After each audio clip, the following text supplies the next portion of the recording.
네, 안녕하세요, 여러분. 미국 주식 읽어주는 여자 주식 누나입니다.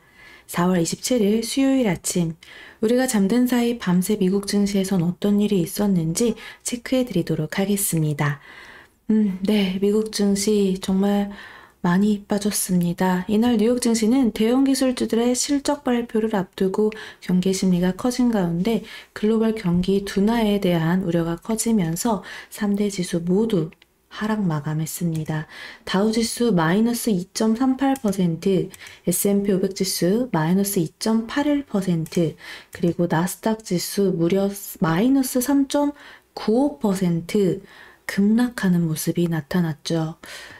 그래서 좀 쌍저점을 만들고 여기를 깨지 않고 돌려주나 기대를 했던 어제장이었는데 오늘 장에서 이렇게 결국에 또다시 한 번 더 풀썩 내려앉았다라는 점을 체크해야겠습니다.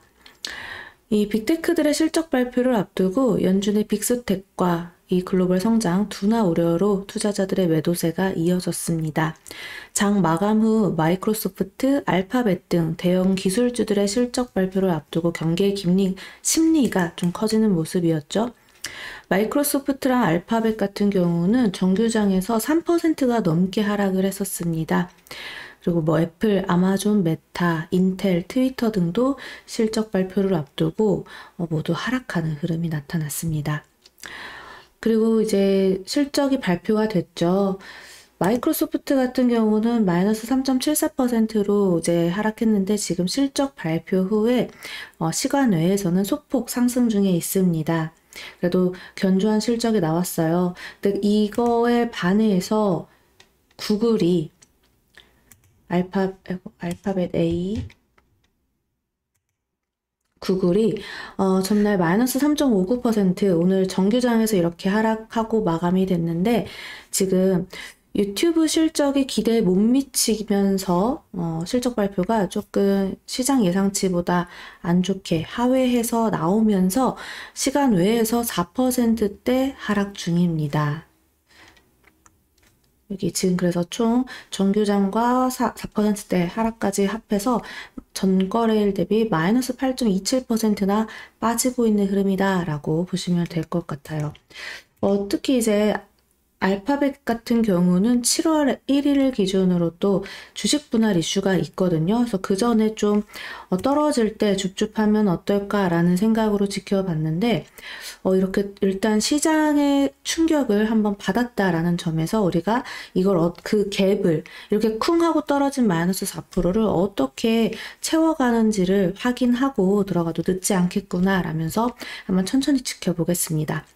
또 어떤 분들은 시각이 워낙 다르니까 이 주식을 볼 때는 그래서 어떤 한쪽에서는 이제는 팔아야 된다 하지만 또 한쪽에서는 이제 슬슬 또 미국장 들어가 볼까라고 접근하고 있으니 여러분들 일단 오늘 이 하루의 급락으로 너무 걱정하지 마시고 우리 또 차근차근 실적이 바탕이 되는 예를 들어 애플이나 이런 종목 아직까지 레포트가 하향 의견이 나오고 있지는 않으니까 그런 빅테크주들의 이 움직임 차분하게 체크하면서 우리 시장 계속 지켜보도록 하겠습니다.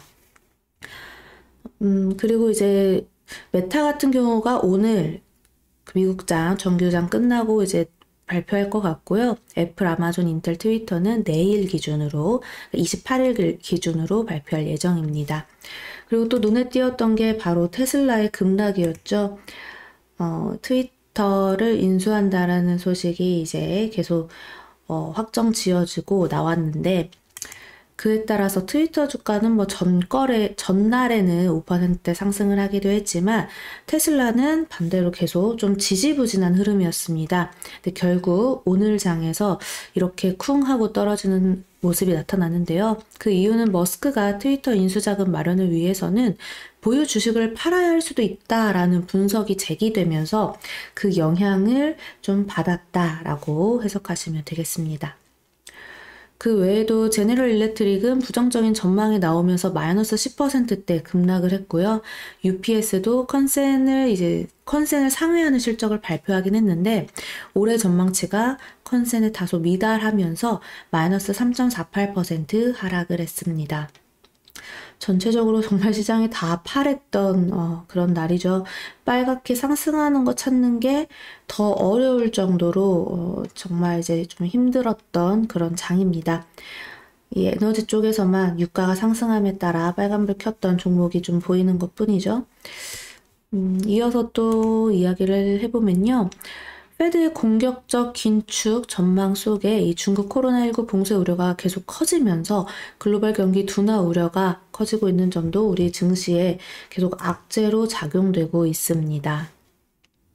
페드가 공격적으로 금리를 인상할 경우 경기 침체에 빠질 수 있다는 우려가 커지면서 미국 10년물 국채 금리는 이날 2.72%까지 하락했습니다.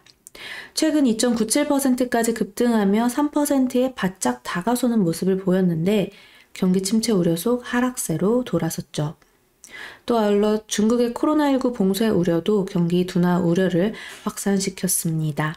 중국 중앙은행인 인민은행이 코로나19에 따른 금융시장 영향을 주시하고 있다고 밝히면서 실물 경제의 지원 강도를 높이겠다고 언급했지만 봉쇄 조치가 지속될 경우 올해 경기 둔화는 불가피할 것으로 전망되고 있습니다.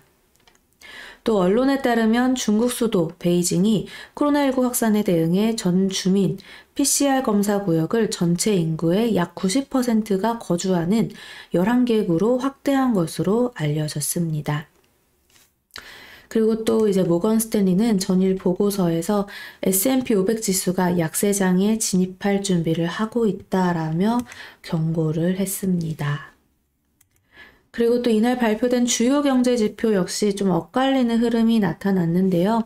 미 상무부가 발표한 3월 신규 주택 판매는 전월 대비 8.6% 감소한 연율 76만 3천 채를 기록했습니다. 이는 시장 예상치 77만 채보다도 적은 수치였습니다. 3월 내구재 수주 실적은 전월 대비 23억 달러 증가한 2,750억 달러를 기록했습니다. 이는 시장 예상치에 부합하는 수치였습니다. 그리고 또 컨퍼런스 보드가 발표한 4월 소비자 신뢰 지수가 107.3을 기록했는데요. 이는 전월 수치와 시장 예상치를 다소 밑돈 수치였네요. 그리고 국제 유가도 보면 네, 다시금 좀 100달러 선으로 만들어냈죠. 중국의 성장 둔화 우려가 좀 완화되면서 이렇게 다시금 상승 추세를 만들었습니다. 3.16달러, 즉 전거래일 대비 3.21% 상승하면서 101.70달러에 거래 마감되었습니다. 자, 우리 시장도 한번 좀 살펴볼까요? 네, 사실 우리나라 어제 나쁘지 않은 흐름이었습니다. 코스피, 코스닥 모두 기관이 매수로 좀 들어와 주면서 지수 하방을 좀 잡아주는 그런 모습이었죠.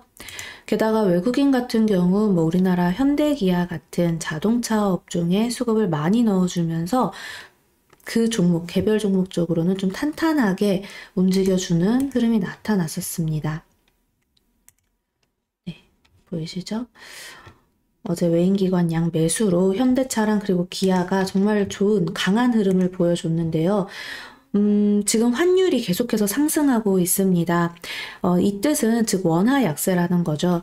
이렇게 되면 우리나라에서 자동차, 뭐 전기 전자 업종 있죠. 이렇게 수출 의존도가 높은 업종은 비교적 덜 타격을 받을 수 있다라는 점에서 지금 이제 어찌 보면 환율 상승이 이 현대차와 기아 흐름에 있어서는 그렇게 악영향을 끼친 건 아니다라고 해석할 수가 있을 것 같아요.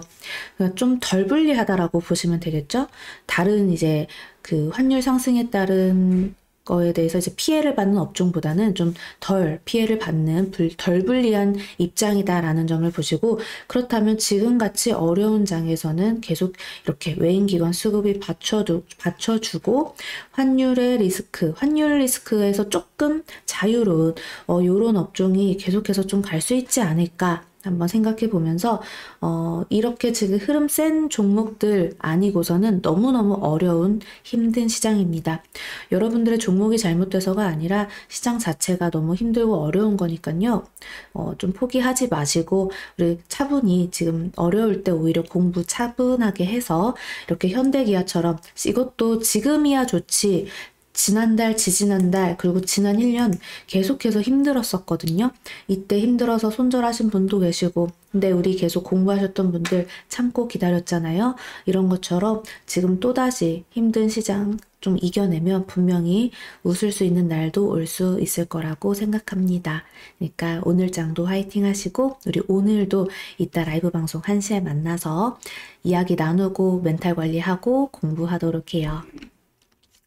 자, 오늘 우리 시장 충격이 불가피하겠지만 그래도 외국인과 기관의 포지션 체크하면서 잘 대응해 봅시다.